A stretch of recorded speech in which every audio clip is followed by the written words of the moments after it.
Welcome back, legends. I hope you're all fantastic. It is time for another installment of Friday Q&A. As always, to everybody who submitted a question for this week, thank you so much for your question. If you've got a question you would like me to answer on next week's Q&A, put it in the comments section below. As usual, there are links in the video description if you want to buy some of the music that I make, or you want to support the channel directly via my Patreon. Let's go.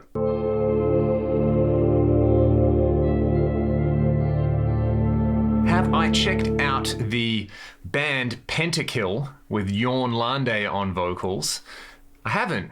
I understand this is from the video game League of Legends, so I'm assuming it's going to be pretty epic. I'm going to check some out right now, actually.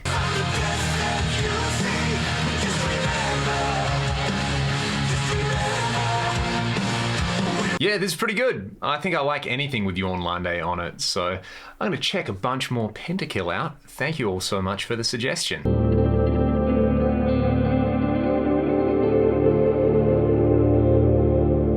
What would I choose out of a deluxe reverb, a super reverb, a twin, and a bassman, and why? You've probably all noticed that I actually have a deluxe reverb now, although friend of the channel, knnMWCsPrS, has that one at the moment, and he's been sending me messages saying he loves it with his new Jason Isbell Telly, which is a pretty killer sounding rig. I've heard that together and it's awesome. So yeah, maybe the deluxe reverb, because I have really fallen in love with that particular amp, and I think I kind of get it now. I do want to do a video on like why I get the deluxe reverb now. I've never had a great experience with a twin before. I've never played a super reverb, and the bassman, I've got a JTM 45. And I absolutely love that, but to me, they're very, very similar things. And, you know, if I want the Marshall grindy thing, I'll probably go with the Marshall grindy thing. So to me, the deluxe reverb is, you know, it's the working man's Fender amplifier, and it's been on so many amazing sounding records with that reverb, and especially the tremolo on it. It's like my favorite tremolo sound ever. I'm gonna go with the deluxe. Great question. All right, this is my favorite question of the week. Zakk Wylde calls me up and says, "Hey Leon, I like the way you play. You gotta join BLS, but you have to apply a bullseye finish to one of your guitars. Which particular guitar are you gonna do?" Well, you know, that would probably be one of several dream gigs I would have. That would be a really, really fun band to play in. But I don't think I'd do my main PRS because I like the way that one is. That's the ragdoll guitar. Maybe the Hamer would get the treatment, or maybe I'd go and find another one like an Explorer, because I just kind of feel like, you know, Zakk's got his bullseye Les Paul. You're never going to be as cool as Zakk. You're never going to be as massive as Zakk. So go for something totally different. So maybe I would do that, or maybe I would go for like a Strat or something like that. And again, be that guy. You know, Zakk plays the big, thick Les Paul, and he's got the big, thick man physique, and I don't have the big, thick man physique, so maybe I'll go for kind of the guitar that is a little more in the opposite direction. Songs that I love so much that I don't dare learn them on the guitar in fear of, I guess, destroying some of the magic.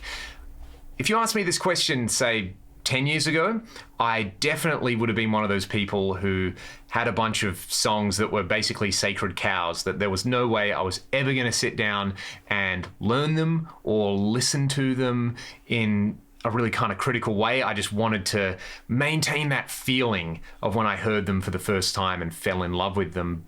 But it's not 10 years ago, and something that I've kind of discovered is, you know, going and actually learning those songs and breaking them down is pretty interesting.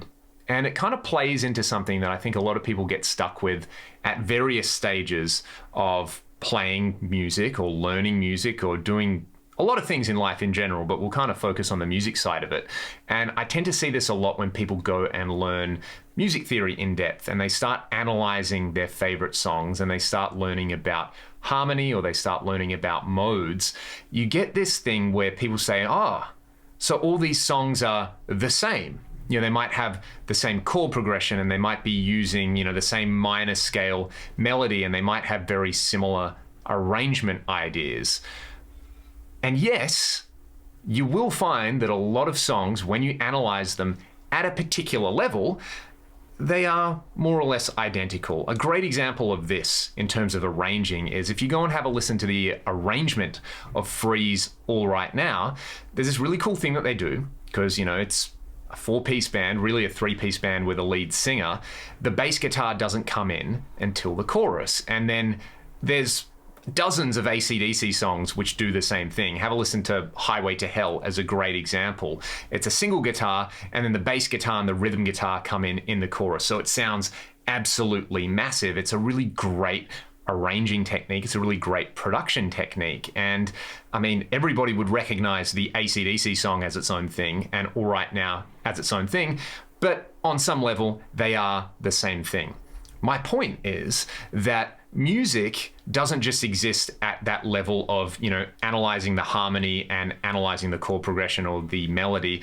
It's a layered thing, and that is what makes it great. And I think you can definitely enjoy a song from a really personal level, on a really emotional level, but also go in and analyze it and learn the song on guitar and kind of pick up all the cool stuff and maybe get a newfound appreciation of it. So I found that, you know, going in and basically looking at all those songs that I dare not touch was actually really interesting, and I found that I learnt a lot. But that's just for me. I'm kind of naturally someone who likes to pull things apart and break them down and then put them back together again.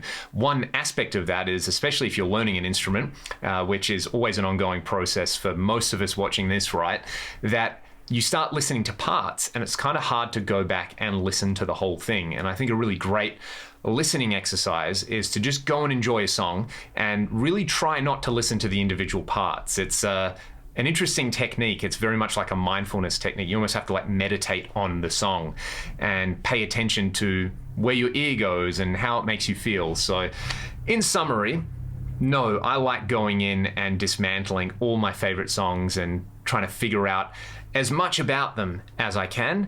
And I've actually found that in a lot of cases, it has really made me reappreciate songs that I'd fallen in love with and then being like, oh, I don't want to go into too much depth with that one. So I want to hear from all of you. What kind of camp do you all fall into? Are you one of those people where there's no way you're going to go and examine your favorite guitar solo, or you dive straight into it? Or, you know, is it just a song by song basis for some of you? What do I think of Bogner amps?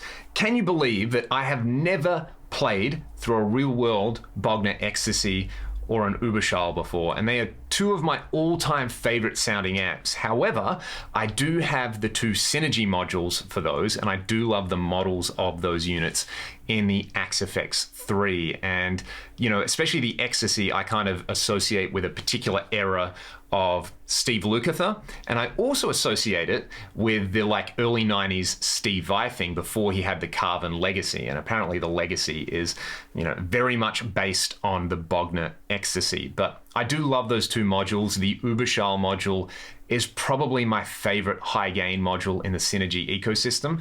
It does something that I don't think any of my real world heads do. You don't need a boost on it.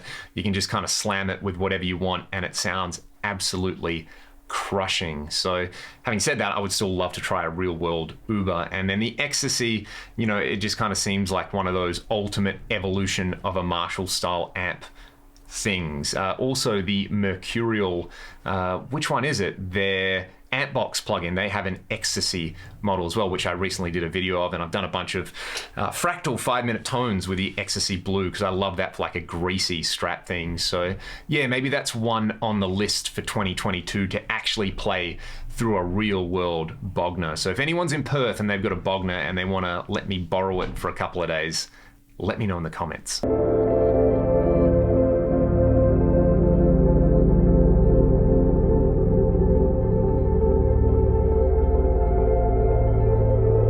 Have I ever done one of the many Alex Lifeson things, but in this particular case, it is track guitars where you use a humbucker laden guitar together with a Telecaster style guitar.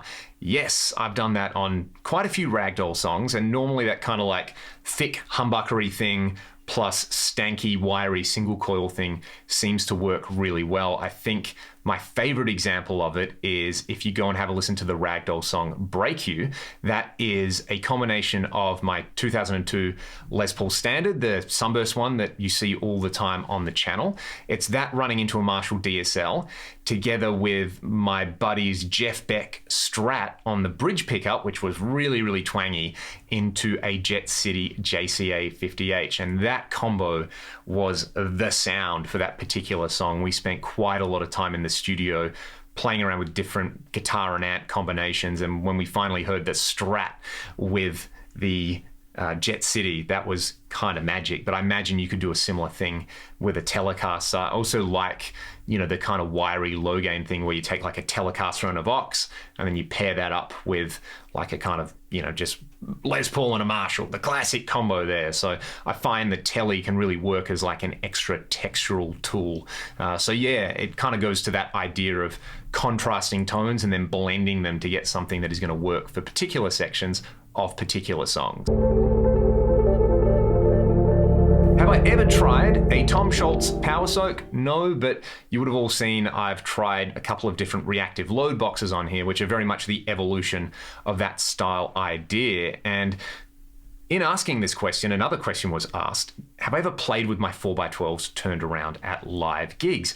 That's a great point. And yes, I used to do that all the time for a couple of reasons. It meant I could turn up louder, which for the amps I was using made them sound a little bit better. It also meant I wasn't like tearing my face off with these slanted Marshall cabinets. And the other thing I started doing, I was this absolute weirdo at gigs with not only the backward facing Marshall 4x12, I stole this trick from Steve Morse. You put a Marshall 4x12 on its side because I had the slant cabinets. That way you don't, absolutely tear your face off with the kind of slanted speakers straight into your ears, which I guess was the point with them. But yeah, I always used to like putting them on their side, turning them around and, have the head on them, which people would always come up and be like, bro, what's wrong with your amp? There was nothing wrong with my amp. I think it sounded really good, and it meant that the sound guy could put more of my guitar into front of house. And I guess that was very much the start of this slippery slope that I've descended into, where now I don't use cabinets on stage. I run my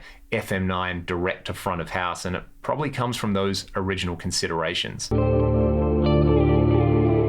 A rig for under 2,000 Australian dollars that can do the 80s rock thing.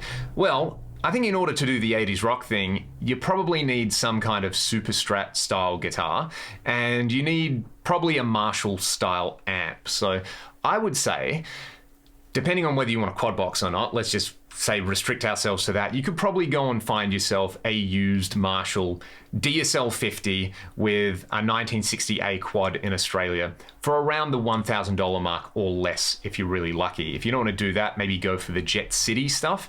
Their stuff is really affordably priced. Either of those two things, and then go and grab yourself any of the slew of kind of Super Strat style guitars that are out there. Basically, you don't even need a Super Strat. You probably just need something with a bridge humbucker, and there are loads and loads of guitars that you can get for under $500 new, and then maybe a delay pedal or something like that. Just go and get a Boss, go and get a DD7 or something like that, or something even simpler. You could use like one of the NUX pedals, and you should probably have a tuner in there as well, and maybe some tools that you can pick up from Bunnings, because if your guitar's got a Floyd Rose, you're gonna have to keep that thing in tune, and you need all the little tools on there. So yeah, like any kind of cab with a G12 T75 or a vintage 30, like a Jet City or a Marshall or some kind of derivative like that, and then go all in with the rest of the money on your guitar and like a delay pedal and some tools. That would be my suggestion. And Gumtree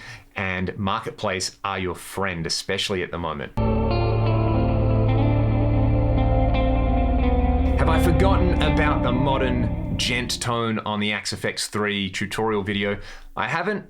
Don't worry, there will be a 5-minute tones video on that in the not too distant future, but it's probably going to be a pretty simple one where it's like, take the 5153 or take the FAS Modern or take the FAS Brutals, turn the grinder boost on, set the amount of gain that you want, choose a cabinet IR, add an incredibly tight gate, and just go and do the thing. There's definitely all the tools in there to replicate, I think, all the popular Gent style rigs. There's a Horizon drive in there, there's the Fort and Grind style boost. So yeah, I think you can do all the things. It's just a case of like, for a tone like that, what's the quickest way you can get it? So don't worry, that one will be coming soon. I think of little practice amps that have like a single knob, like the Black Star stuff. I will admit, I haven't tried many of those solutions. I think the closest thing I have tried is the Spark amp from Positive Grid, where you can control that with an app. And I found when I was using that, I was mostly using the app.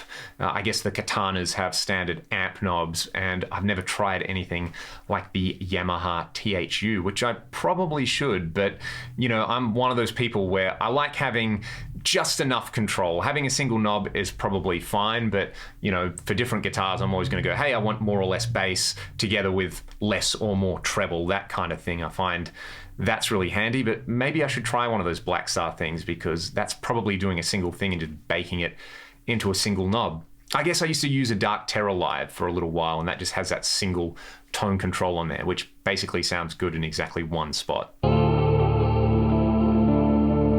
That's all for this week's video. Thank you all so much for watching, as always. And by the time this comes out, it's probably not Thanksgiving anymore, but I really hope you all had a fantastic Thanksgiving, and I hope you're all making those post-Thanksgiving sandwiches and, you know, just kind of enjoying the glow of having eaten way too much food and spent some quality time with your family. Have a great weekend. I'll see you all next time.